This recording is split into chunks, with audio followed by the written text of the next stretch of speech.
de suivre Télémétropole à l'heure de Métro News. Madame, monsieur, bonsoir. Très heureuse de vous retrouver.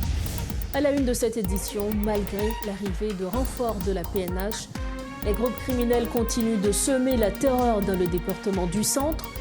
Sur les réseaux sociaux, des chefs de gang notoires diffusent des vidéos où ils se mettent en scène en défiant ouvertement les forces de l'ordre. Mirebalais et Sodo, toujours contrôlés par les bandits armés. Le parquet de Port-au-Prince a auditionné ce jeudi Magali Habitant, Profane Victor et Éléonore Desvalions dans le cadre d'une enquête sur le financement des gangs. Arrêtés en janvier dernier, ces anciens hauts fonctionnaires de l'État sont accusés de liens présumés avec des groupes armés. Et puis programme humanitaire de parole, une juge fédérale bloque la décision de l'administration Trump de révoquer le statut juridique temporaire de migrants, dont des Haïtiens. Une victoire importante pour les droits des migrants, selon des militants en faveur de ces droits.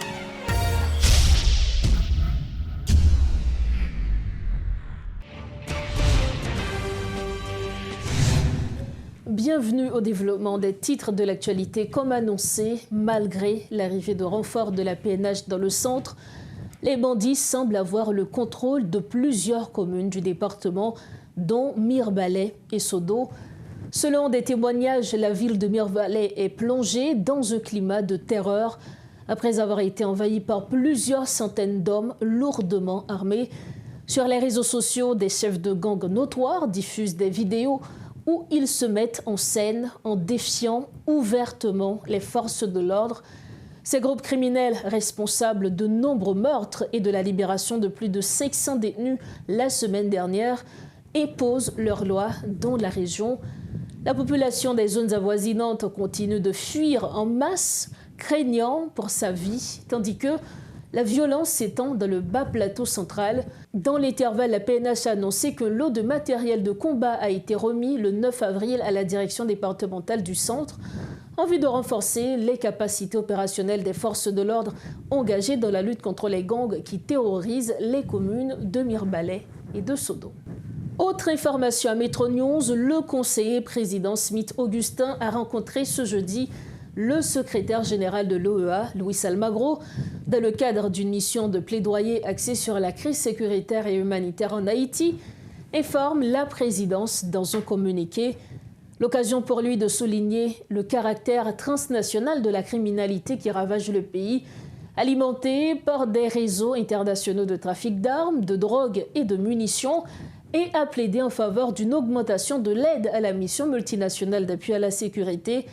M. Augustin a également sollicité un appui humanitaire renforcé pour des migrants haïtiens et proposé l'organisation urgente d'un symposium régional sur la sécurité en Haïti.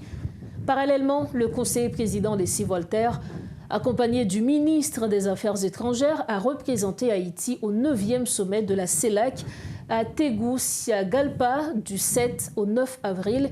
Dans son intervention, il a réaffirmé l'engagement du pays envers la paix et la solidarité régionale, tout en appelant à une mobilisation concrète contre l'insécurité persistante en Haïti. M. Voltaire a salué la contribution des pays membres à la mission multinationale et plaidé pour une coopération renforcée, notamment en matière de formation des forces de sécurité. Il a également réitéré la volonté du Conseil présidentiel de conduire le pays vers des élections libres et un référendum constitutionnel en dépit des défis actuels. Le parquet de Port-au-Prince a procédé ce jeudi à l'audition de plusieurs personnalités, dont l'ancienne directrice générale du SMCRS, Magali Habitant, l'ex-député Profane Victor, ainsi que l'ancien directeur de la CAS, Éléonore Desvalions. Ces trois individus, interpellés par la DCPJ au début de l'année 2025, sont soupçonnés de collusion avec des groupes armés et de financement d'activités criminelles dans le pays. Maître Arnel Rémy, avocat d'Éléonore Desvalions, répondait aux questions de Richie Fortuné. Avec nous sur le plateau de Métro News ce soir, Maître Arnel Rémy. Maître Rémy, bonsoir, bienvenue sur Métropole. Bonsoir Richie, c'est un plaisir pour m'avoir après-midi sur Métropole. On a appelé ou c'est avocat ou c'est coordonnateur CADO, collectif des avocats pour la défense des droits humains. Oui. Nous songeons pendant les derniers moments, il y a une autorité policière qui ont même arrêté plusieurs figures très connues dans le milieu politique haïtien. On a parlé notamment de Éléonore Desvallons, on a parlé de Magali Habitant, on a parlé de Victor Profane, que ils ont accusé comme quoi ils ont impliqué dans bail activité gang j'arrête dans le pays. Ils ont présenté Mounsayo devant le parquet. Je dis, on va être capable d'auditionner et comment nous sommes capables d'interpréter ça, je dis à la maître Rémi. Bon, depuis 13 janvier 2025, il a arrêté DG Éléonore Desvallons. Il faut dire que son directeur technique en CAS, donc un ensemble de formalités qui est en CAS, ça veut dire DG n'a pas qu'à dépenser n'importe quoi dans cette CAS. Donc, il a arrêté Magali Habitant, il a arrêté Victor Profane. Donc, quelques temps après, il a arrêté DG, c'est Éléonore Desvallons. Donc, jusqu'à l'heure arrêté là, donc, il a dit DG, présomption de financement, il a accusé de présomption de financement des bandes armées. Alors, moi-même, comme avocat, moi, j'ai un problème avec charge au météo parce qu'on me dit présomption. Jusqu'au moment où je vous parle, et M. Éléonore Desvallons a été arrêté sur des présomptions. Or que, en matière de droit, en matière pénale, dami factum d'aboutibius. Donne-moi les faits et je te donne le droit. Le législateur n'a pas dit donne-moi la présomption, il dit donne-moi les faits. Bon, après plusieurs mois, nous dénonçons, nous faisons intervention, nous faisons démarche tout. Donc, avec un pilote avocat, donc je dis là, il est arrivé avec au parquet. Il est arrivé vers 2h30. Techniquement, on le savait déjà, ils étaient au nombre de 13. Vous comprenez, Magali Habitant, Profane Victor, et DG Éléonore Desvallons avec 2 policiers qui étaient attachés avec des géants et puis l'autre monde. 2h13, le temps pour permettre que greffe là recevoir le dossier, parce que le dossier de 13 personnes qui viennent dans le greffe là, déjà nous avons un pressentiment que le dossier n'a pas évacué. Mais le commissaire Moncler a fait de son mieux, c'est un type très ouvert que nous saluons. Il parle avec nous clairement, il dit écoutez, je n'aurai pas le temps d'évacuer ce dossier pour aujourd'hui parce que non seulement les prévenus sont nombreux, et tout inventaire vient fait aujourd'hui. Et à la dernière minute, on revirement, il tendait 3 figures de proue qui étaient dans le dossier pour Profane Victor, Éléonore Desvallons et puis Magali Habitant. Donc malheureusement, c'est un rapport qui est parvenu au parquet, franchement, sans rien. Donc, moi, ça me fait comme avocat, c'est un document, c'est de 43 pages, qui vient et puis c'est ouais, magistrat a fait un travail difficile. Il essaie de poser des questions aux concernés pour essayer de trouver la vérité. Donc, tout ça, c'est le désordre. Donc, on a arrêté, ensuite, on a produit l'enquête. Mon sous comment non? Il dit, il n'a pas fait enquête là, d'abord, et puis arrêté. Il a arrêté d'abord, et puis on fait enquête ensuite. Mais pour t'arrêter, c'est sûr que tu as des chefs d'accusation. Et est-ce que c'est pas sous base de ça que tu as arrêté Monio? Ça, c'est un. Deuxièmement, qui soit reproché dans le rapport ça, je dis. Non, mais écoutez, c'est sur de ces présomptions.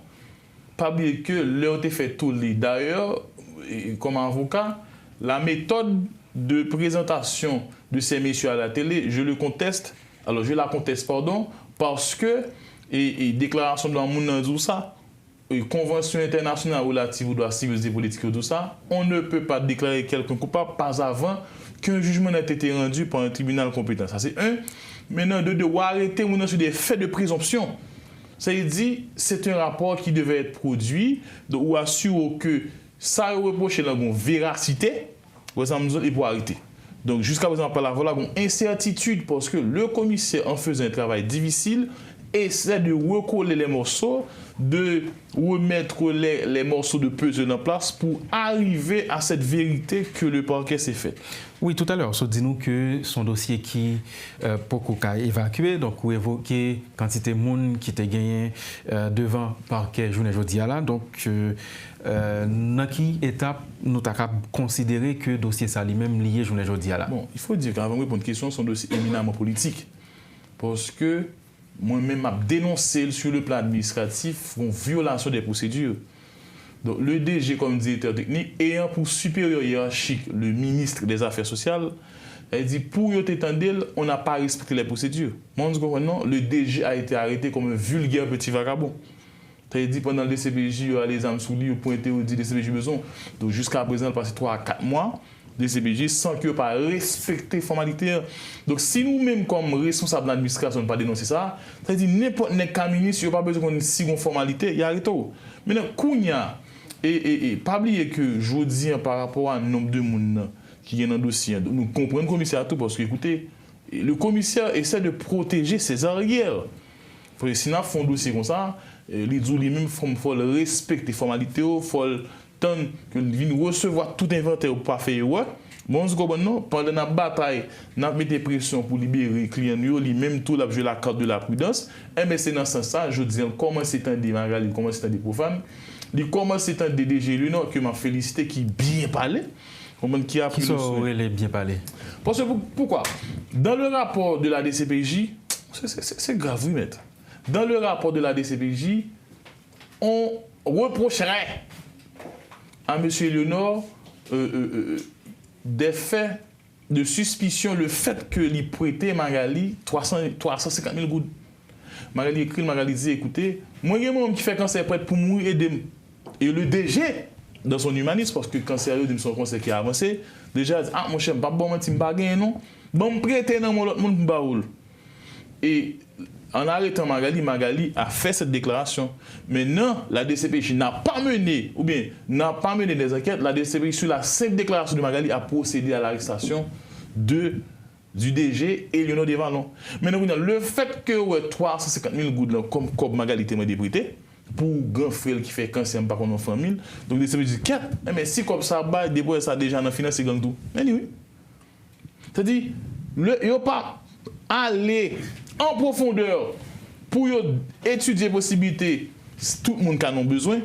Le fait que DG a prêté Magali 200 000 gouttes là, Kounia a présumé que Magali, avec DG, avec Profane Victor, ont une relation entre eux-mêmes. Donc c'est comme si il y a des gens qui ont financé des bonnes armées. Ce que nous dénonçons. Et au moment où le commissaire était en train d'auditionner les prévenus, mon ami, son simple rapport qui est sous le bureau. Et malheureusement, le commissaire, qu'est-ce qu'il a fait? Il a déféré ses prévenus en garde à vue à Saint-Micole et sous les charges d'accusation de trafic illicite d'armes à feu. Bon, c'est comment? DCPJ arrêté pour présomption de financement avec les bandes armées, mais le commissaire lui-même, il voyait dans garde à vue sous trafic illicite d'armes à feu. C'est-à-dire, on va expliquer nous que son dossier, de temps à autre, suivant côté dossier, on mettait des... Évidemment, ça veut dire qu'il n'y a pas, malheureusement, comme avocat, je fais cette déclaration parce que notre justice a mal. Vous connaissez Richie, bon blague ça. Même pour faire une copie, par une photocopieuse, on débarque au tribunal là. Ça veut dire que le commissaire de nos situations, il n'y a pas de calme, il au-delà. Il parle ça pour le faire. Nous venons de côté, DCPJ mettait telle charge, parquet mettait telle charge. Mais par-dessus tout, nous connaissons que il y a des efforts qu'a fait parce que le commissaire dit lundi matin, ok, tous les prévenus seront auditionnés. Parce que là, le prend temps, il prend sang, moun qui pour libérer, a libéré, et nous étions quoi que déjà libéré.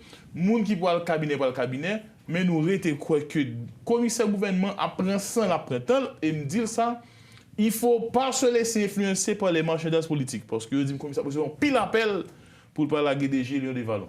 Parce qu'on est sur une arrestation politique, parce que le CAS là font un travail intéressant pour assister, pour aider les gens. Donc il y a des gens qui estiment que c'est visibilité la chercher, ils prennent l'élection, ils disent mon cher, depuis bon bralzou, les déjà fin prêter serment comme directeur bien comme installé. On est qui les dit pas 6 mois. On est qui les déjà pas 6 mois dans poste. C'est-à-dire on met politique, on monde qui relève le plus haut niveau qui dit pas 6 mois et comme de fait, il a arrêté déjà après 6 mois. OK, maître Rémi, on dit que lundi, il y a auditionné ensemble de moun sa yo, moun qui pour libérer a libérer, moun pour la justice retenu toujours ça a fait. Mais est-ce que nous avons dit, là, son question générale, que après un petit temps que le tribunal première instance Port-au-Prince l'a campé justement à cause de questions d'insécurité, nous sommes capables de dire que finalement, et c'est une bonne nouvelle parce qu'en quelque sorte, le tribunal là, réussit à fonctionner. Non, mais le tribunal ne fonctionne pas. Il n'y a même pas une chaise. J'ai passé toute la journée debout au tribunal. Bon, vous comprenez, non? Commissaire gouvernement, Yoshita, c'est 3 chaises pour 7 commissaires. Ça dit, c'est un forcing, alors on ne va pas dire forcing, non, mais c'est une diligence parce que nous-mêmes, comme défenseurs des droits humains, on a mis la pression sur la DCPJ et sur le commissaire du gouvernement parce que le délai de détention devient arbitraire et illégal parce que ça viole les prescrits constitutionnels. Bon, vous comprenez, non? Et comme de fait, DCPJ dit lui-même, il fait faux pas, c'est de le saluer. Mais chaque temps, le déféré dossier à parquet, il dit pas un bureau. Bon, vous comprenez, il y a un petit conflit entre DCPJ et parquet. Donc, le commissaire est obligé d'adresser une requête à la DCPJ pour dire, écoutez, déférez-nous les prévenus. Bon, vous comprenez, et puis n'en parler de mettre pression, étonnamment, nous, le matin, DCPJ débarqué pour tout le monde. Il peut être 13 personnes, même le guerrier était toujours de bois, il peut être 13 personnes. Même pour être 13 personnes, il n'y a pas de garde à vue au niveau du tribunal. Il n'y a pas de banc, il n'y a pas de bureau, il n'y a pas de chaise, il n'y a rien. Donc on ne peut pas dire que la justice fonctionne correctement. Même une photocopieuse, il n'y en a pas. Donc déjà, il y a beaucoup d'efforts à faire. Ce n'est pas inaugurer les bâtiments, mais c'est ameubler les bâtiments pour permettre que l'activité opérationnelle et pour tout le monde juger correctement. Voilà.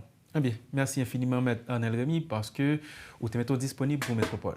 Merci beaucoup et moi espérer que grand pile faut que soit fait nous-mêmes dans niveau cadre de notre bataille pour ça pour apprendre à respecter les droits dans le pays parce que trop de droits violents dans le pays ça. Merci. Voilà, c'était avec nous Maître Arnel Rémy, le coordonnateur du collectif des avocats pour la défense des droits humains. Merci de votre fidélité à Metro News. La présentation du rapport de la Commission haïtienne sur les maladies non transmissibles et la pauvreté s'est tenue ce jeudi sous l'égide du ministère de la Santé publique et de la Population autour du thème « Agir ensemble pour un avenir en santé, promouvoir l'activité physique et prévenir les MNT ». Renforcer la capacité des équipes médicales, instaurer des mécanismes de formation, mener des plaidoyers auprès des autorités étatiques pour une meilleure allocation budgétaire. Entre autres recommandations ont été formulées par le docteur Darius Léopold Fénélon lors de la présentation du rapport. Le MSPP souhaite également mobiliser les partenaires nationaux et internationaux dans le cadre de cette lutte, a-t-il précisé. Parlons à présent du programme Humanitarian Parole, communément appelé programme Biden. Une juge fédérale a empêché l'administration Trump de révoquer le statut juridique temporaire de centaines de milliers de migrants, notamment des Cubains, Haïtiens, Nicaraguayens et Vénézuéliens aux États-Unis. La juge Indira de Boston a estimé que la décision du département de la Sécurité intérieure de limiter la libération conditionnelle de ces migrants reposait sur une mauvaise interprétation de la loi. Selon elle, cette mesure risquait d'exposer environ 450 000 personnes à une expulsion accélérée, ce qui ne s'applique pas aux individus entrant légalement via le programme Humanitarian Parole, un statut différent de celui des personnes ayant franchi illégalement la frontière. Toujours aux États-Unis, début avril 2025, Donald Trump a annoncé l'instauration de droits de douane réciproques de 10% sur toutes les importations, y compris celles d'Haïti, avec des hausses ciblées pour certains pays, notamment la Chine. Toutefois, ces surtaxes ont été suspendues pour 90 jours, sauf pour la Chine, laissant à Haïti une fenêtre de négociation. Si cette politique est appliquée, elle pourrait gravement affecter l'économie haïtienne, déjà fragilisée, en menaçant les avantages offerts par la loi Hope Help dans le secteur textile qui représente l'essentiel des emplois formels. Cette guerre commerciale initiée par l'administration Trump risque-t-elle de chambouler l'ordre économique mondial? Qu'adviendra-t-il si ce bras de fer avec la Chine perdure? Avec nous pour une analyse approfondie, l'économiste William Savary. Monsieur William Savary, bonsoir et merci infiniment d'être avec nous ce soir. Bonsoir Madame Berline, bonsoir Métropole, bonsoir Haïti, bonsoir tout le monde. La suspension des taxes réciproques annoncée par Donald Trump, j'ai envie de vous demander pour commencer, qu'est-ce que cela signifie concrètement, bien que lors de notre dernière interview, nous en avions parlé et on a l'impression aujourd'hui que vous avez raison.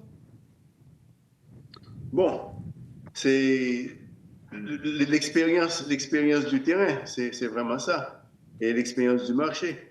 Donc, ça me permet de faire des analyses plutôt assez, assez profondes et qui me permettent de tirer des conclusions, de faire des pronostics qui pourraient répondre à la réalité du pays. Donc, c'est ça. Merci d'avoir souligné ça. Justement. Maintenant, pour répondre à la question, il faut dire que M. Trump, à son arrivée au pouvoir, doit se rendre compte qu'il n'est pas le pouvoir absolu. Et les gens qui ont financé sa campagne, ce sont les grandes fortunes de ce pays. En fait, plusieurs des grandes fortunes de ce pays, les détenteurs de très grandes fortunes de ce pays, les gestionnaires de fonds de pension, les gestionnaires de patrimoine, les gestionnaires d'actifs. Et avec la décision de M. Trump d'appliquer des droits de douane excessifs, il a causé ce qu'on appellerait aux États-Unis dans le marché financier la chute ou bien la chute de ce qu'on appelle de basis trade. Basis trade, ça veut dire que c'est l'écart entre les taux d'intérêt à long terme et les taux d'intérêt à court terme. Donc, dans ce cas, il y a une chute. La chute que les droits de douane ont provoquée ont suscité du côté des détenteurs des titres aux États-Unis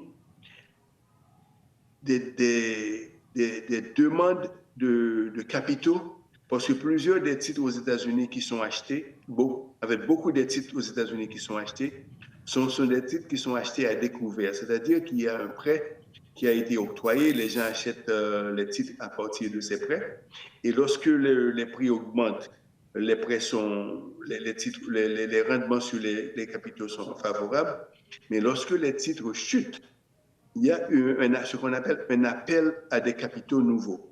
Donc, il faut que les gens compensent pour la chute des prix ou des titres, et pour le faire, ils doivent procéder à la vente de titres, des obligations, de façon à rendre liquide, d'avoir la liquidité pour satisfaire les dettes qu'ils avaient contractées au préalable pour acheter des titres.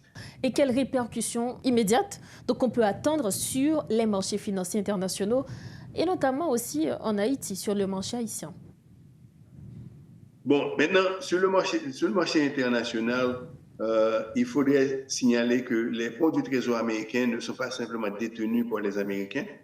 Les grands plans de pension à travers le monde, par exemple au Japon, le Japon est un grand détenteur de titres des obligations américaines. La Chine également, l'Allemagne, partout, tous les grands pays, même les banques centrales sont des grands détenteurs des bons du Trésor américain. Maintenant, la politique que M. Trump veut appliquer pourrait lui faire beaucoup d'ennemis, ou pourrait faire beaucoup d'ennemis à l'Amérique, ce qui causerait que les grands détenteurs des bons du Trésor commencent à les vendre. Plus les détenteurs des bons du Trésor vendent les bons du Trésor, plus il y a de la pression à la baisse sur le prix des bons du Trésor et de la pression à la hausse sur les taux d'intérêt. Parce que la relation entre les taux d'intérêt et les prix des obligations, c'est une relation inverse. Lorsque le prix des obligations augmente, les taux d'intérêt chutent. Lorsque le taux d'intérêt à long terme chute, les taux d'intérêt augmentent. Donc, c'est vraiment c'est cette relation qui existe entre les deux. Donc, il faut toujours avoir une présence d'esprit pour gérer la relation entre le marché obligataire et le marché des titres. Donc, c'est la fonction de la Banque centrale. C'est une des fonctions de la Banque centrale américaine. Une de ses missions, c'est d'assurer que le taux d'inflation soit stable aux États-Unis. Et le taux d'inflation aux États-Unis le taux d'intérêt est l'un des facteurs qui est pris en considération lorsqu'il s'agit de gérer le taux d'inflation aux États-Unis. Bien sûr, à travers le monde. Hein. Maintenant, comment ça pourrait affecter Haïti? Justement, Haïti. Bon, il y a plusieurs facteurs qui peuvent jouer là quand il s'agit de la relation entre les États-Unis et les États-Unis dans ce dilemme que M. Trump met sur le tapis. Premièrement, il dit l'Amérique d'abord. Il veut avoir des marchés pour les producteurs de céréales, maïs, blé, pois, etc., riz. Donc, il va appliquer de la pression à travers le monde pour que ces marchés-là soient ouverts pour permettre à ce que les producteurs américains, les fermiers américains puissent ou vendre ou déverser leurs produits sur les marchés à travers le monde. Par exemple, on parle d'Haïti, mais on peut dire qu'en Inde, il veut déjà que l'Inde ouvre son marché de maïs aux producteurs de maïs américains. Il voudrait, par exemple, que le marché haïtien soit ouvert, pas de tarifs, pas de droits de douane, pour permettre aux producteurs de riz américains de déverser leur excédent de production ou leur production sur le marché haïtien. Donc, ce qui va causer un appauvrissement au niveau des producteurs de riz dans le pays. Mais il y a certains qui vous diraient que la saturation du marché haïtien avec le produit américain va causer une chute des prix et ça peut permettre à tout le monde de pouvoir se procurer de quoi manger parce qu'il y a une crise alimentaire en Haïti. Oui, mais au moins l'autre côté de la médaille, c'est qu'en vendant sur le marché haïtien des produits céréales qui sont subventionnés aux États-Unis, vous ne donnez absolument aucune chance aux paysans haïtiens, aux producteurs de riz haïtiens, de pouvoir jouer un rôle dans la souveraineté alimentaire de ce pays. Donc, plutôt que de prendre des dispositions pour encourager la production, protéger la production, de même que M. Trump fait aux États-Unis. Donc, on devrait suivre l'exemple, nous, en Haïti. Ça va ruiner nos producteurs. Et depuis, on est en train de faire ceci depuis tantôt 25 ans, que les droits de douane en Haïti pour les céréales a été réduit au minimum. Donc, ce sera une des conséquences. Deuxième conséquence, c'est que si jamais il y a une crise aux États-Unis où il y a ce qu'on appelle une récession.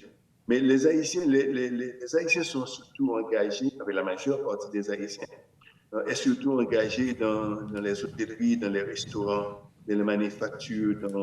S'il y a une récession, les premiers à être touchés seront ces entreprises-là. Donc, ce qui pourrait apporter une certaine diminution sur le volume de transfert qui est fait sur Haïti. Et parce que plus les gens perdent leur emploi, ils peuvent bien moins s'ils auront la capacité de subventionner les transferts. Mais au moins, ils peuvent diminuer le montant qu'ils envoient. Justement. Alors, comme dernière question, une question que se pose plus d'un. Pourquoi la Chine est restée spécifiquement ciblée aujourd'hui par ses droits de douane? Bon, écoutez, les États-Unis, aujourd'hui, d'un point de vue géopolitique, se sentent menacés. Parce que la Chine est également la nation qui est à l'avant-garde de l'organisation des BRICS. La Chine, industriellement, il y a certains secteurs comme le robotique, comme les voitures électriques, comme le quantum computers, que la Chine est au point de vue pharmaceutique. La Chine a dépassé les États-Unis par plusieurs coudées. Parce que pour vous donner une idée, plusieurs des entreprises, il y a beaucoup d'entreprises chinoises qui sont engagées dans la biotechnologie. Ces entreprises chinoises qui sont engagées dans la technologie font des recherches et inventent des vaccins, des médicaments pour plusieurs types de maladies, par exemple le cancer, etc. Mais les entreprises pharmaceutiques aux États-Unis, ils partent en Chine, négocient des contrats avec les entreprises biomédicales de la Chine et obtiennent des droits de reproduction. Donc, techniquement, aux États-Unis, les laboratoires fonctionnent à mi-temps. Les produits pharmaceutiques, les inventions, les patentes, etc., c'est la Chine qui les crée. Donc, et il y a ce rapport de licence qui existe et des droits de reproduction qui existent entre la Chine et les grandes entreprises pharmaceutiques américaines.